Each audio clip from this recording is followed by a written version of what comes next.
Thank you for watching my channel. Please subscribe and like. Now back to the news. Ruby Franke's oldest daughter has claimed no one in her family was contacted by Lifetime about their new movie about her mother's crimes. In a post on social media, Shari Franke hit out at producers for leaving her in the dark about the film, which is to be released on October 26th. Mormon Mom Gone Wrong.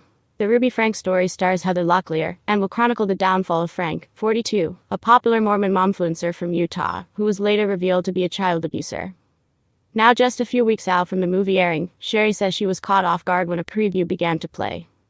"I saw the trailer suddenly in class and had an anxiety attack," she shared on Instagram. She added, "None of us were contacted about the movie." Shari further stated that none of the proceeds from the film would be going to any of her mom's victims. "This movie is trash and only hurts my siblings more," she said. In February, Franke was sentenced to up to 30 years in prison for brutally abusing 2 of her 6 children in a concentration camp-like setting. Crime scene photos, doorbell videos, and interrogation tapes were released a month later. At the end of her post, she issued a desperate plea for people not to support the film. "Please do not support this movie," Shari wrote. She has previously spoken about the challenges she's experienced after her mother was arrested in late August 2023, when her brother was found with open wounds and duct tape on his limbs. Last October, Shari, who is estranged from her parents, wrote on Instagram that there were not even words to describe how upside down my life has become. "I've cried, had an infinite number of panic attacks, had way too much ice cream, and yet life goes on," she continued. She credited her faith with seeing her through this troubling time. "Therapy has literally saved me, but God has too," Shari wrote. "My life is somehow becoming more beautiful and fulfilling, despite all the terrible things going on."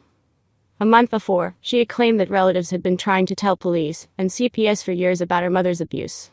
She added that she was so glad they finally decided to step and the kids were safe. This February, Ruby Franke was sentenced to up to 30 years in prison in February for aggravated child abuse. The YouTube mom, who dispensed parenting advice to her 2.5 million subscribers, subjected her kids to horrors including starvation and forcing her son to endure severe sunburn by working outdoors for several weeks without adequate protection. Her business partner, Jody Hildebrandt, a mental health counselor, was also sentenced to 30 years after it was revealed that she was involved in the abuse. Franke's estranged husband, Kevin, had not seen the children for more than a year. During Franke's trial, prosecutors played dramatic doorbell camera footage that showed the disturbing moment her son arrived at a neighbor's house in shackles, asking for help and directions to the police. In the video, the emaciated and badly bruised 12-year-old boy tentatively approached his neighbors on their porch after managing to escape the torture of his mom via a window. The child had just escaped from Hildebrandt's home, investigators said. He is seen ringing the doorbell of his neighbors and walking away as he thinks no one is home until a neighbor calls him back. "I was wondering if you could do me 2 favors," the boy says politely. "Well, what are they?" the neighbor responds. "Taking me to the nearest police station," the young boy replies before he is asked to take a seat and explain what's happened.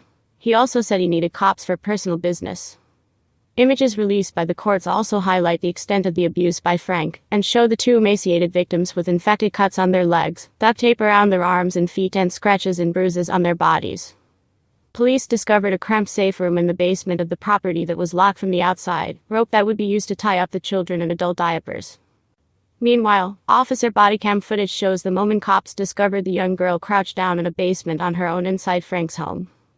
"Hi, I'm a police officer," one calmly says before the other asks if she is okay. The young girl is scared and reluctant to speak, but the officer reassures her that everything will be okay. In another clip, an EMT is seen attempting to engage with the victim, but she tells her she is just nervous. A video taken from inside the ambulance shows the 12-year-old boy eating from a bag of nuts while being treated, and a cop asks him who tied him up with rope. "You're not in trouble with me. We're just trying to work out what's going on," the officer said. "Our main focus right now is you." EMT staff are also seen cleaning the young boy's cuts that are severely infected. The boy later told prosecutors that his mom and Hildebrandt would also dress their wounds with honey and cayenne pepper, both of which were found at the home following a search. A 9-year-old girl was seen with scratches all over her arms and bruise marks on her ankle.